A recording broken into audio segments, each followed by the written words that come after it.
الحمد لوليه والصلاة والسلام على نبيه وعلى آله وأصحابه المتأدبين بآدابه. أما بعد فأعوذ بالله من الشیطان الرجیم. بسم اللہ الرحمن الرحیم. جیسا کہ میں نے پچھلے ویڈیو میں عرض کیا تھا کہ میں حضور نبی مکرم صلی اللہ تعالیٰ علیہ وآلہ وسلم کے ان احادیث مبارکہ کو آپ کے سامنے پیش کرنے کی کوشش کروں گا جن کو علماء کرام نے جوامع الکلم میں شمار کیا ہے. چنانچہ امام بخاری نور اللہ تعالی مرکزہ نے حضرت سیدنا عمر فاروق اعظم رضی اللہ تعالی عنہ سے روایت کیا ہے کہ حضور نبی مکرم نور مجسم صلی اللہ تعالی علیہ وآلہ وسلم نے ارشاد فرمایا: انما الاعمال بالنیات، اعمال کا دار و مدار نیتوں پر ہے. وَإِنَّمَا لِكُلِّ امْرِئٍ مَّا نَوَىٰ، ہر شخص کے لیے وہی ہے جس کی اس نے نیت کی ہے.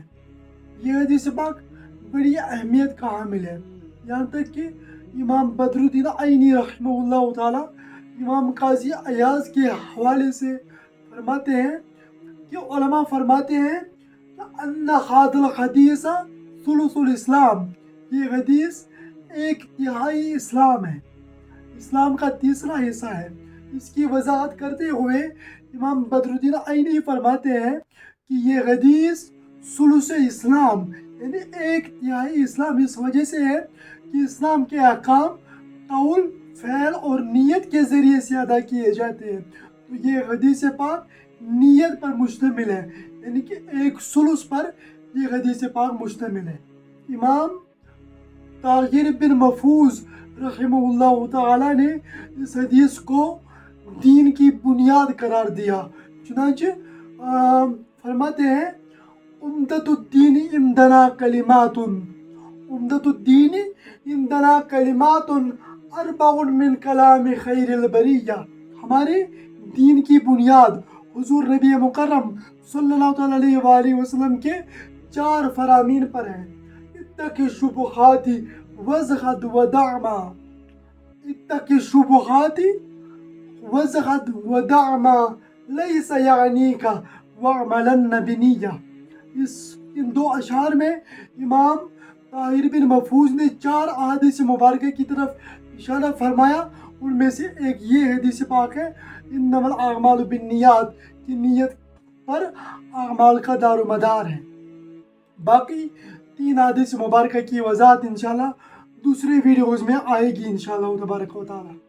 اس حدیث پاک میں حضور نبی مکرم صلی اللہ تعالی علیہ وآلہ وسلم نے نیت کو اعمال کا مدار قرار دیا، اعمال کی بنیاد قرار دیا. آخر اس نیت کی تعریف کیا ہے؟ علماء فرماتے ہیں: النیت هو القصد الى الفعل مع القطع، کسی کام کے پختہ ارادہ کرنے کو نیت کہتے ہیں.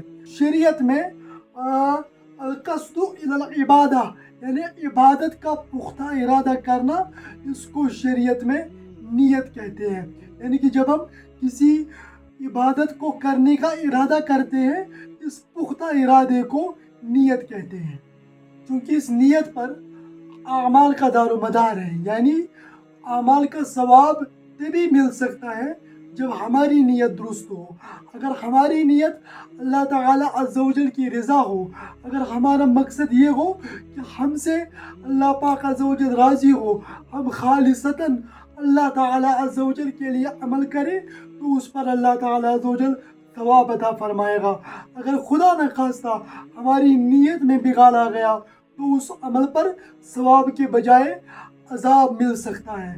چنانچہ ایک حدیث پاک میں حضور نبی مکرم صلی اللہ تعالی علیہ وآلہ وسلم نے فرمایا کہ قیامت کے دن ایک شہید، ایک مالدار اور ایک سخی کو لایا جائے گا. اللہ تعالیٰ ان کو اپنی نعمتیں یاد دلائے گا اور وہ اقرار کریں گے. پھر اللہ تعالیٰ ان سے سوال کرے گا: تم نے میرے لیے کیا کیا ہے؟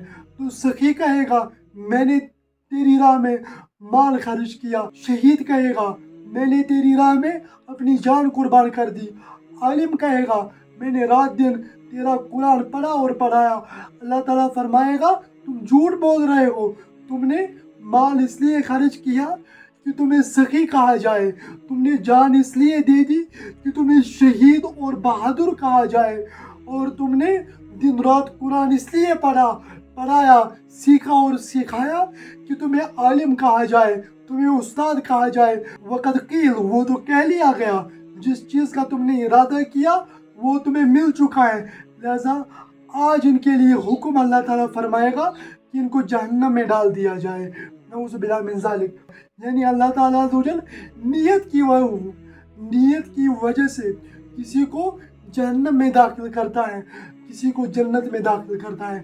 چنانچہ حدیث مبارکہ میں آتا ہے کہ اگر کوئی شخص کسی کام کا ارادہ کرے اور وہ اس کو نہ کر سکے تو اللہ تعالیٰ اس کو اس نیت کا اجر ضرور عطا فرمائے گا. تو معلوم ہوا کہ اللہ تعالیٰ عز و جل اسی نیت کی وجہ سے کسی کو جہنم میں داخل کرتا ہے تو کسی کو جنت میں داخل کرتا ہے. یہاں تک کہ علماء کرام فرماتے ہیں کہ اللہ تعالیٰ جو مومن کو جنت میں ہمیشہ کی زندگی عطا فرمائے گا وہ اس کے اعمال کی وجہ سے نہیں بلکہ نیت کی وجہ سے عطا فرمائے گا. وہ اس طور پر کہ وہ بندہ مومن اس بات کا ارادہ رکھتا تھا کہ میں ہمیشہ اللہ تعالیٰ عز و جل کی اطاعت کروں گا, فرما برداری کروں گا, عبادت کروں گا, تو اسی نیت کی وجہ سے اللہ تعالیٰ عز و جل اس کو جنت میں ابدی زندگی عطا فرمائے گا. اس کے برعکس کافر کو ہمیشہ کے لیے جہنم میں رکھا جائے گا. وہ اس وجہ سے نہیں کہ اس نے کفر کیا بلکہ اس وجہ سے کہ اس کی نیت یہ تھی کہ میں ہمیشہ کفر پر قائم رہوں گا. تو اس نیت کی وجہ سے اللہ تعالیٰ اس کو خلود فی النار کا مجرا سنائے گا. اور اگر ہم اس حدیث پاک کو ایک دوسرے اینگل سے دیکھیں گے کہ حضور نبی پاک علیہ الصلوۃ والسلام نے فرمایا لِكُلِّ امْرِئٍ مَّا نَوَىٰ, ہر شخص کے لیے وہی کچھ ہے جس کی اس نے نیت کی, جس کا اس نے ارادہ کیا. یعنی جب انسان کسی کام کا ارادہ کرے اور پھر اس کام کو کرنے کی کوشش کرے, کسی مقصد تک پہنچنے کی کا وہ ارادہ کرے اور اس مقصد تک پہنچنے کے لیے محنت کرے, کوشش کرے, تو اللہ تعالیٰ عز و جل اس کو ضرور اس مقصد میں کامیابی عطا فرماتا ہے. اللہ تعالیٰ عز و جل اس کو سرخروئی عطا فرماتا ہے. چنانچہ قرآن پاک میں بھی ہے لیس للانسان الا ما سعی, انسان کے لیے وہی کچھ ہے جس کی وہ کوشش کرے.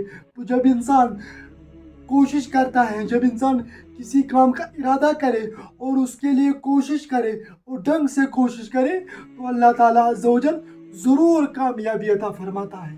شاعر کہتا ہے وَكُلُّ طَرِيقٍ أَتَاهُ الْفَتَىٰ, وَكُلُّ طَرِيقٍ أَتَاهُ الْفَتَىٰ عَلَىٰ قَدْرِ الرِّجْلِ فِيهِ الْخُطَىٰ, عَلَىٰ قَدْرِ الرِّجْلِ فِيهِ الْخُطَىٰ.